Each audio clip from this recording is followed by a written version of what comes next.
রান্না করে নিলাম হাতে মেখে ইলিশ মাছ।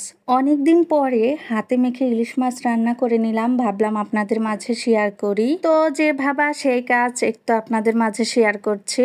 হ্যালো এভরিওয়ান, সবাই কেমন আছেন? আশা করি সবাই অনেক ভালো আছেন। আমিও আল্লাহর রহমতে এবং আপনাদের দোয়ায় অনেক ভালো আছি। যাই হোক, আবারও একটা নতুন ব্লগ ভিডিও নিয়ে আপনাদের মাঝে উপস্থিত হলাম। আশা করি সম্পূর্ণ ভিডিওটা সবাই দেখবেন, আর সম্পূর্ণ ভিডিওটা যদি ভালো লেগে থাকে অবশ্যই একটা লাইক, কমেন্ট, শেয়ার দিয়ে পাশে থাকবেন। আর হ্যাঁ, সবাই একটু ধৈর্য সহকারে পুরো ভিডিওটা দেখার জন্য চেষ্টা করবেন, আর ভিডিও রিলেটিভ গঠনমূলক একটা কমেন্টস করবেন। যাই হোক, অনেকদিন পরে আমি ইলিশ মাছ রান্না করছি, আর বেশিরভাগ সময় দেখা যায় ইলিশ মাছ আমি হাতে মেখে এভাবেই রান্না করি, আর না হয় দেখা যায় ইলিশ মাছ ভাজি করি, তার সাথে পেঁয়াজ, তারপর একটু শুকনো মরিচ দেই, আর শুকনো মরিচ পেঁয়াজ দিয়ে ভাজি করে ইলিশ খেতে অনেক কিন্তু ভালো লাগে। আপনাদের ভাইয়া ইলিশ মাছ ভাজি খেতে তো খুবই পছন্দ করে, আমি ওর জন্য প্রায়ই দেখা যায় একটু বেশি করে পেঁয়াজ, শুকনো মরিচ দিয়ে ভাজি করে দেই। আমাদের ইলিশ মাছ আনলে বেশিরভাগ মাখিয়ে রান্না করি আর একটু ভাজি করি, দেখা যায় সবজি দিয়ে একটু কমই রান্না করা হয়। যাই হোক, ইলিশ মাছের কিন্তু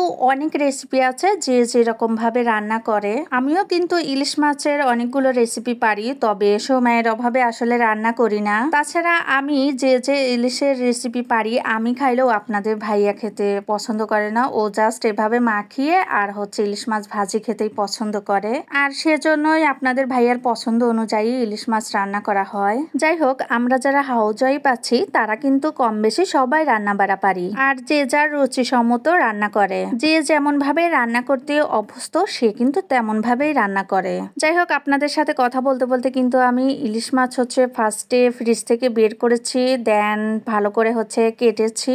তো অফ ক্যামেরায় ইলিশ মাছ কেটে ধুয়ে রেখে দিয়েছিলাম।